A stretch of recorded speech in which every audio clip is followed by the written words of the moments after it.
guest today is one of Britain's best loved and well-respected mediums, Tony Stockwell.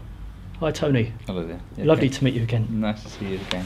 Now, we film here, my programmes, Uh-huh. at the Orwell Hotel in Felixstowe, but you're going to be working in a bit after this. That's right, yeah. Got a demonstration. Uh-huh. So, like any demonstration really, I think it's a couple of hundred people downstairs potentially. So I should go along and do my best. Yeah. That's all I can do. How do you prepare for an event? It depends really on my state of mind. If I'm particularly relaxed that day, I don't need much of a preparation other than maybe 5 minutes on my own to be aware of the space either side of me, which sounds strange, but I become more aware of that space because that's where I'll feel people from the spirit will come and stand either to my left or my right. Uh-huh.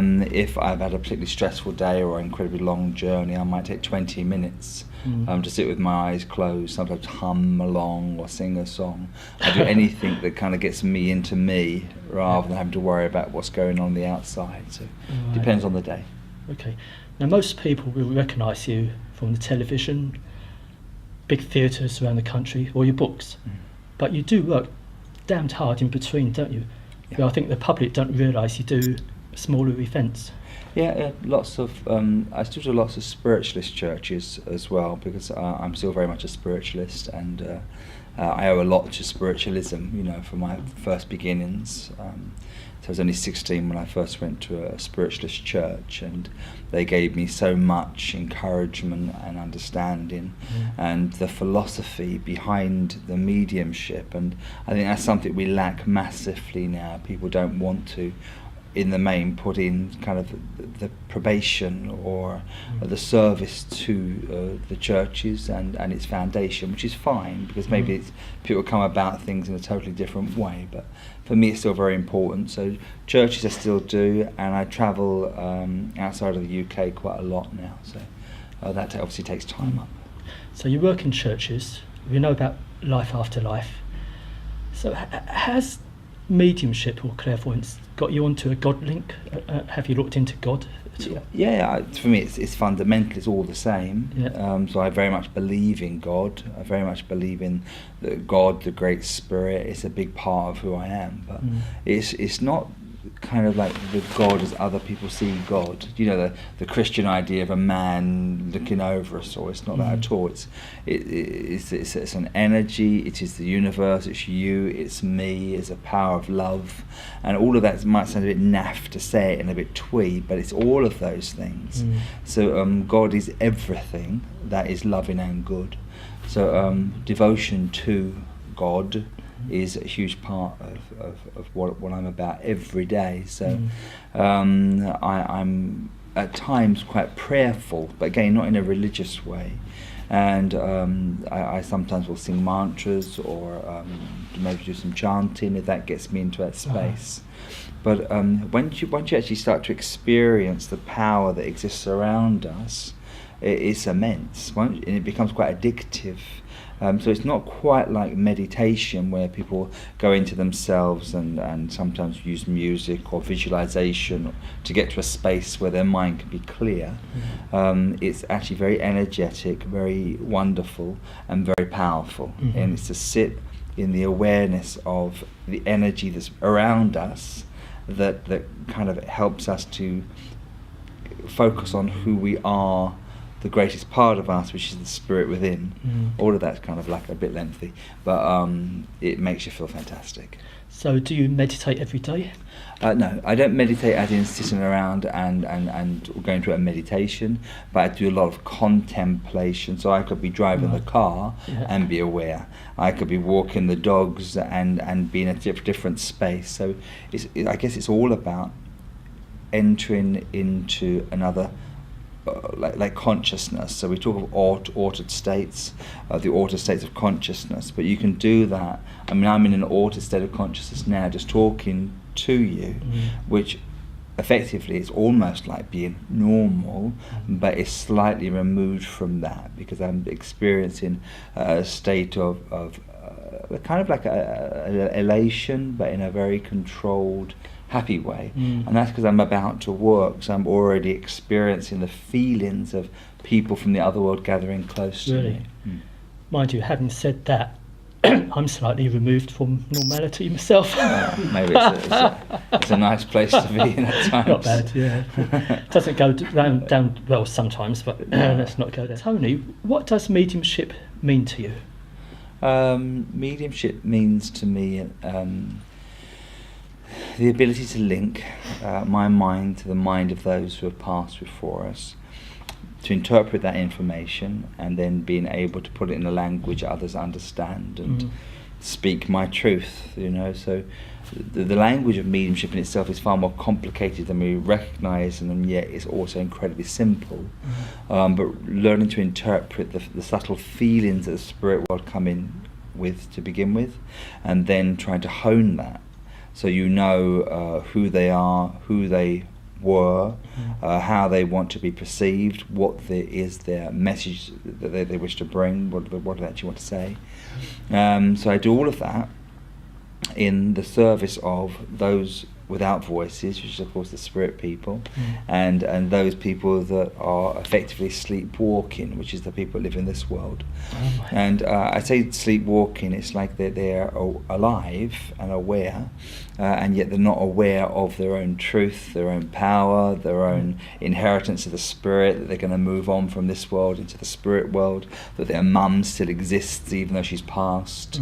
And I do all of that stuff in the hope that I can pass on a message that effectively will liberate the living, because the spirit know that they've gone, and the spirit know they've been here. It's for the living that we have to serve, and it's also, I guess, giving those who have passed another opportunity rather to say, hello, I love you, it's me, and that in turn you hope has a massive, far-reaching effect on the living. Is it possible to improve one's own mediumship? Of course, absolutely. It improves all the time. Yeah. So my old tutor once told me that mediumship in itself is best demonstrated once it's been perfected, which is usually when somebody's in their 70s. So mediumship is usually at its height when somebody's in their 70s. If they've been working at it for a number of years, or maybe 30, 40 years, it'd even be better. It matures with age like a good wine. And as long, and this may sound a little bit disrespectful to some, but as long as you can keep your mind, as long as you don't end up with Alzheimer's, depression, dementia, anything that affects the mind, then you'll lose your mediumship.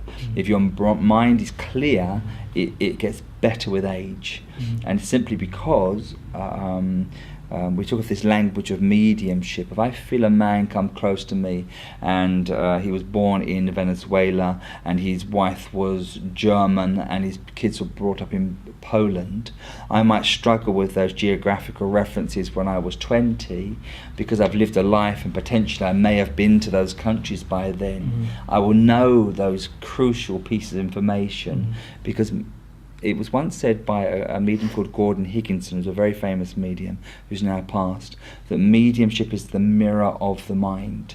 You have to kind of know it to be able to interpret it. Right. And so that's why it gets better when you get older, because you have more references, more experiences to draw upon. So if Tony Stockwell wasn't a medium, what would he be? I'd probably still be working in London, still working in accounts offices. I worked for quite a number of years for different shipping companies in their accounts offices, doing foreign exchange and that kind of thing. And it's a job I enjoyed. I was quite good at that. I'm quite good at numbers and that kind of thing. So I left there really to pursue. So I don't like the word a career, but certainly my vocation in working. If I hadn't had the vocation, then I no doubt would be working a 9 to 5 up in town, up on the embankment, and I'd be happy enough. It was a good job. It was fine. Now, I met you once down at your studio in Wickford. How's it going down there? Yeah, really well. Yeah, busy? Really well, yeah. We have between 120 and 150 students a week. that go through depending on the term. Yeah. So that's with me and a medium called Lynn Probert, Natalie Walker, and on occasion Amanda Gray. So between the four of us, plus guest speakers, we're very lucky to have Mavis Patilla, who visits us from Manchester, who's an amazing medium. So between us all, we tutor that many people per week. And so and we can't do more than that. You know, we're kind of bursting at the seams a little bit. So no, we're very happy there. We kind of thought about expanding and getting new premises and a new venue, but it's literally one big room and a small room above a wedding shop. It's very quiet, off the high street, and it suits the purpose. You would never know you were up there, to be fair. You know, people on the outside don't know we're there. It's a little road, you know, a little door rather, just off the pavement, and you walk in and it's like a little piece of heaven when you're up there. For me anyway, it's full of spirit, and it suits our purpose, certainly. But you get clients, or are they called customers? Clients, pupils, students, delegates, yeah, maybe students from all over the world.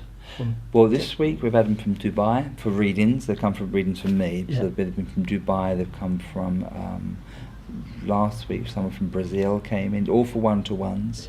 But for teaching, again, just this week we've had them from Paris. They came in, and from Gibraltar as well. But I teach quite a lot in Gibraltar anyway and demonstrate there, so people will come over for different classes if they can. But I don't particularly like them coming a long way, because it's a massive responsibility and the pressure's on. If I'm doing a one-to-one and they've come from Kent or they've come from Sussex and it goes brilliantly well, but if it kind of, I think it could have been better than that, they've got an hour to get home. If they've come in from Dubai, it's terrible. Lucky enough, touch wood, they've all gone really well. Well, when I came down, it took me about 10 minutes, because I used to live around the corner. Oh, really? Well. Both been Essex. You're from Essex, aren't you? Born in London. Born in London, actually. Yeah, born in London. My family are Londoners. Right. And then, like most people from the East End, that moved to Essex. Yeah. So we're not actually Essex boys then together. No, you're born in London as well? Hornchurch. Hornchurch, oh yeah. Okay. Not far. No. In your private life, do spirit catch you off guard? Or, I mean, you work so often, can you shut down yourself? Yeah. You never shut down. The truth of it is that mediums never shut down or open up. Right. They only ever shift their awareness. So my awareness could be going to Waitrose to do my shopping and then to walk the dogs, and I'm within that space, concentrating. I can choose to almost walk the middle path at times, and do my shopping. I can take my mind somewhere else and still manage to successfully do the shop. But when I want to demonstrate, I just simply shift my awareness pretty much from the physical into the spiritual world, and that ebbs and flows depending on the demonstration. If I can't hear my audience, they can't hear me. If I can't see them, if they can't see me, if someone's particularly quiet, I'm having to bring myself back. Do you understand? Is it for you? Is this true? Madam, please speak to me. Then I'm having to come back into this world. Right. If someone's very vocal and very happy with me, then I'm able, for a good few minutes at a time, to be fully aware of what's going on here, because I've got the stimulus of, oh my God, that's correct, I understand. A difficult person, of someone that's reticent, fearful, for whatever reason, they don't know it, but they draw the medium's mind back into the room, and you don't want to be in the room. No. You actually are physically, but your mind needs to be here.